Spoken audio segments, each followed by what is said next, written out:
होगा। वेदा एक ईमानदार इंसान होता है, उसने अपने किसी को भी धोखा नहीं दिया होता है, चाहे वो उसका बॉस हो या फिर विक्रम, दोनों के साथ हमेशा ईमानदार रहता है। बात करें दूसरे पॉइंट की तो वो है खुद के इमोशंस पर काफी हद तक कंट्रोल हो। मूवी के अंदर वेदा हमेशा करेक्ट फैसले ही करता है। उसके ये सब कर पाने के पीछे का एक रीजन ये भी है कि वो इमोशनली काफी स्ट्रॉन्ग पर्सन होता है। एग्जाम्पल के लिए मूवी के अंदर वेदा अपने छोटे भाई से बहुत ज्यादा प्यार करता है और उसकी मौत के बाद वो गुस्से में पगलाता नहीं है और ना ही सभी को मारना स्टार्ट कर देता है, बल्कि वो सच्चाई का पता लगाने की कोशिश करता है। वेदा छोटे भाई की मौत के बाद इमोशनली क्राइसिस से गुजरने के बावजूद भी अपने एथिक्स पे कायम रहता है। उसका ये एथिक यही होता है कि भैया गन को नहीं बल्कि ट्रिगर को मारना है और वो उसी पे हमेशा कायम रहता है। कई हद तक वेदा अपने छोटे भाई के मरने का सबसे बड़ा रीजन खुद को मानता है, क्योंकि गैंगस्टर बनना उसने खुद डिसाइड किया होता है और उसे पता भी होता है कि गैंगस्टर बनने के बाद उसके अपनों की जान हमेशा खतरे में ही रहेगी। और वो अपनी सच्चाई से कभी भी भागता नहीं है, बल्कि वेदा अपनी सच्चाई को एक्सेप्ट करता है। शुरुआत से ही विक्रम ने उसके भाई को मारा होता है, फिर भी वेदा विक्रम की काफी रिस्पेक्ट करता है, क्योंकि वो जानता था कि विक्रम एक ईमानदार और अपने काम की पूजा करने वाला इंसान है। वेदा कहता भी है मूवी में, सर आप घोड़े की तरह हो जिसकी आंखों पर ब्लाइंडर लगा है, आप वही करते हो जो आपसे करवाया जाता है। इसके अलावा इंटेरोगेशन के टाइम भी वेदा सिर्फ विक्रम से ही बोलना स्टार्ट करता है, क्योंकि वो जानता है विक्रम थोड़ा सख्त है, लेकिन वो ईमानदारी से अपनी गलती को मानता है और उसे सुधारने के लिए हर एक चीज करने को तैयार भी रहता है। जैसे कि विक्रम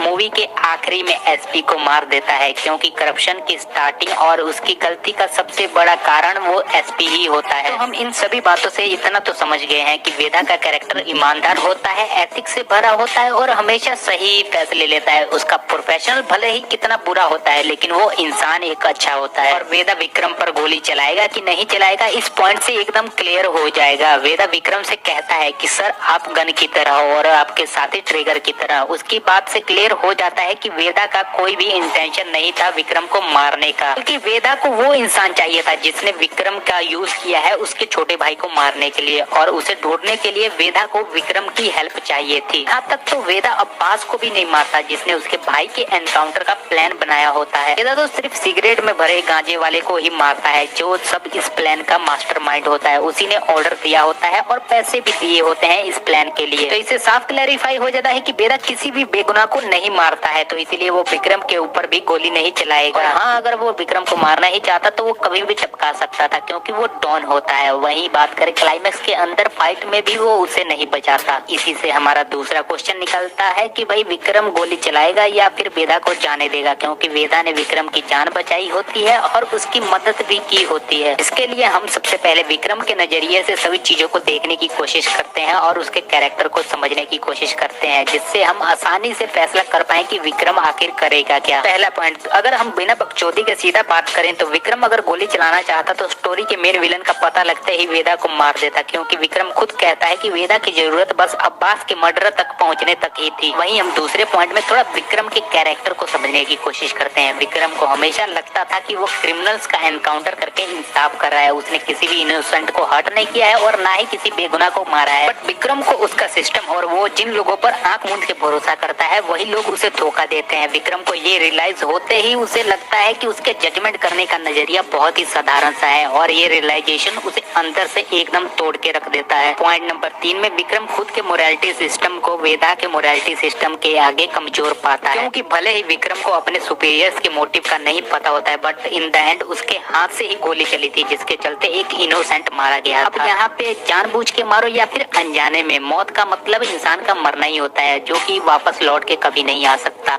अब जो भी मैंने मूवी में देखा उससे मैं बता सकता हूँ कि वेदा ने एक भी इनोसेंट को नुकसान नहीं पहुँचाया है। जो भी वेदा के रास्ते में लोग आते हैं, किसको सजा देनी चाहिए और किसको नहीं, उसका जजमेंट करने का सेंस एकदम नेक्स्ट लेवल का होता है, क्योंकि उसने कभी भी किसी बेगुनाह को सजा नहीं दी होती है। सबके बाद विक्रम को एहसास होता है कि उसके जजमेंट जिस पर एक टाइम पर वो भरोसा करता था, जुडिशियल सिस्टम और पुलिस की ड्यूटी है, सही हो या गलत, नैतिक हो या अनैतिक तरीके से क्रिमिनल का समाज से सफाया करना है, क्योंकि क्रिमिनल वो कीड़े हैं जो समाज को हमेशा नुकसान पहुंचाते हैं। इन सब के बाद विक्रम को खुद के जजमेंट सिस्टम सही नहीं लगते हैं, इसीलिए मूवी के एंडिंग में विक्रम अपने बिलीफ से हटकर वेदा से ही पूछ डालता है, वेदा सर मैं आपको गोली मारूं या फिर जाने दूं। एक पॉइंट ये भी है कि मूवी के क्लाइमेक्स तक विक्रम के अंदर वेदा के लिए कोई रिस्पेक्ट नहीं होती है। विक्रम वेदा को बाकी क्रिमिनल्स की तरह समाज को नुकसान पहुंचाने वाला कीड़ा ही समझ रहा था। आखिरी में वो वेदा को वेदा सर बोल के ये जाहिर करता है कि उन दोनों में से वेदा सुपीरियर है मोरल जजमेंट के लिए। तो इन द एंड सभी पॉइंट्स को नजर में रखते हुए मेरा कंक्लूजन यही है कि विक्रम गोली नहीं चलाएगा, वो तो बस वेट कर रहा होता है वेदा के जजमेंट कॉल का। या फिर अगर आपको याद होगा वेदा विक्रम से पूछता है कि एनकाउंटर के क्रिमिनल के बच्चे को स्कूल में क्यों डाला, तो विक्रम रिप्लाई करता है वो चाहता है क्रिमिनल मरे और उसकी जगह दूसरा कोई आए।